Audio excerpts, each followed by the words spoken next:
അപ്പോൾ നമുക്ക് എംബ്രിഡ്സ് ആണ് സജസ്റ്റ് ചെയ്തത്. ഇതിൽ നമുക്ക് കുറച്ച് പ്രശ്നങ്ങൾ വന്നു, നമ്മൾ അതും വിട്ടു. നിറയെ രാത്രിയിൽ വരെ നമ്മൾ വിളിച്ച് ഒരുപാട് ബുദ്ധിമുട്ടിട്ടുണ്ട്. ഒരു ഹോപ്പും ഇല്ലായിരുന്നു ഇത് ശരിയാവുമെന്നാണ്. കാരണം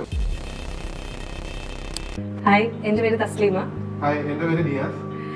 ഞങ്ങൾ ആക്ച്വലി 2022 തൊട്ട് നമ്മളിങ്ങനെ എബ്രോഡ് പോകുന്നത് നമ്മുടെ മൈൻഡിൽ പ്ലാൻ ഉണ്ടായിരുന്നു.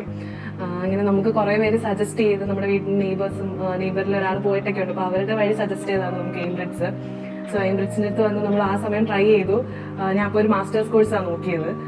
നമ്മളൊരു ഹാഫ് പ്രോസസ്സ് വന്ന് SOP അവിടെ വരെയൊക്കെ റീച്ച് ആയപ്പോഴത്തേക്ക് പിന്നെ നമ്മുടെ അപ്പോഴത്തെ സിറ്റുവേഷൻ കാരണം നമ്മൾ ഡ്രോപ്പ് ചെയ്തു ആ plan. And then after 1 year നമ്മൾ വേറൊരു കൺട്രി നോക്കി, ന്യൂസിലൻഡായിരുന്നു നോക്കി പകുതിയായി. അതിൽ നമുക്ക് കുറച്ച് പ്രശ്നങ്ങൾ വന്നു, നമ്മൾ അതും വിട്ടു. എഗെയിൻ ബാക്ക് ഇൻ 2024 ഞങ്ങൾ എംബ്രിഡ്സ് ആയിട്ട് ടച്ചപ്പ് വന്നു. നമ്മൾ ഓരോ കാര്യങ്ങൾ നോക്കി, നമുക്ക് അവിടെ നിന്ന് കൗൺസിലറിനെയും എല്ലാം സജസ്റ്റ് ചെയ്തു. കൗൺസിലറിൻ്റെ വഴി നമ്മൾ കുറേ പ്രോഗ്രാംസ്, കോഴ്സ്, കോളേജസ് എല്ലാം സജസ്റ്റ് ചെയ്ത് നമ്മൾ അവസാനം ഫൈനലി നമ്മളൊരു പ്രോജക്റ്റ് എടുത്തു. അതാണ് മാസ്റ്റേഴ്സ് ബൈ റിസർച്ച് കോഴ്സ്. നമ്മൾ നോക്കിയത് സ്പൗസിനും കൂടെ പോകാൻ പറ്റുന്ന രീതിയിലുള്ള കോഴ്സായിരുന്നു നമ്മൾ നോക്കിയത്. അൽഹംദുലില്ലാഹ് നമുക്ക് എല്ലാം അത് കറക്റ്റായിട്ട് കിട്ടി. അതിൻ്റെ മെയിൻ പാർട്ട് ഞങ്ങൾ പറയുകയാണെങ്കിൽ എംബ്രിഡ്സിനാണ് കൊടുക്കണം.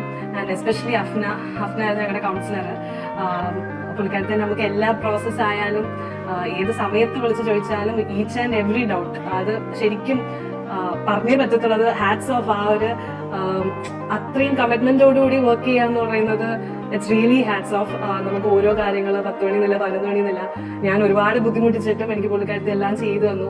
എന്റെ ഹസ്ബൻഡതും ഫൈൽ ചെയ്തു. ഞങ്ങൾക്ക് ആക്ച്വലി ഇപ്പൊ ഡിപെൻഡന്റ് ഒക്കെ നിർത്തിയോണ്ട് നമുക്കൊരു ഹോപ്പില്ലായിരുന്നു. നല്ല ടെൻഷൻ ഉണ്ടായിരുന്നു. അതേപോലെ നമ്മൾ ഒരുപാട് അഫ്നയെ ബുദ്ധിമുട്ടിച്ചിട്ടുണ്ട്. നിറയെ രാത്രിയിൽ വരെ നമ്മൾ വിളിച്ച് ഒരുപാട് ബുദ്ധിമുട്ടിച്ചിട്ടുണ്ട്. നമുക്ക് ആക്ച്വലി ഒരു ഹോപ്പും ഇല്ലായിരുന്നു ഇത് ശരിയാവുമെന്നുള്ളത്. കാരണം ഇപ്പൊ ഡിപെൻഡന്റ് നിർത്തിയതിനു ശേഷം വന്നൊരു ഓപ്പർച്യൂണിറ്റി ആയിട്ടാണ് നമ്മൾ കണ്ടത്. അതിനകത്ത് നമുക്ക് വളരെയധികം നന്ദിയുണ്ട്. എംബ്രിഡ്സിലാണ് ഏറ്റവും കൂടുതൽ നമ്മൾ നോർമൽ സ്പൗസ് ഇല്ലാതെ പോകുന്ന രീതിയിലാണ് നമ്മൾ നോക്കിയത്. അപ്പൊ നമുക്ക് എംബ്രിഡ്സ് ആണ് സജസ്റ്റ് ചെയ്തത്. ഇതേപോലെ റിസർച്ചിന് ഇപ്പം സ്പൗസ് ഉണ്ട്, നിനക്കൊന്ന് ട്രൈ ചെയ്യാന്ന് പറഞ്ഞിട്ട് നമുക്ക് എംബ്രിഡ്സ് ആണ് സജസ്റ്റ് ചെയ്തത്.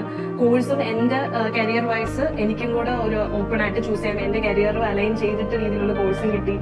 എല്ലാം എവറിത്തിങ് വാസ് പക്ക പെർഫെക്റ്റ്, അങ്ങനെയാണ് പറയുക. എല്ലാം നമുക്ക് എല്ലാം എന്റെ വിസ, ഹസ്ബൻഡിന്റെ വിസ എല്ലാം ടച്ച് വുഡ് എല്ലാം നല്ലതായിട്ട് വന്നു. അതിന് ഭയങ്കര ഒരു ഗ്രേറ്റ് പാർട്ട് എന്ന് പറയുന്നത് എംബ്രിഡ്സ് ആണ്.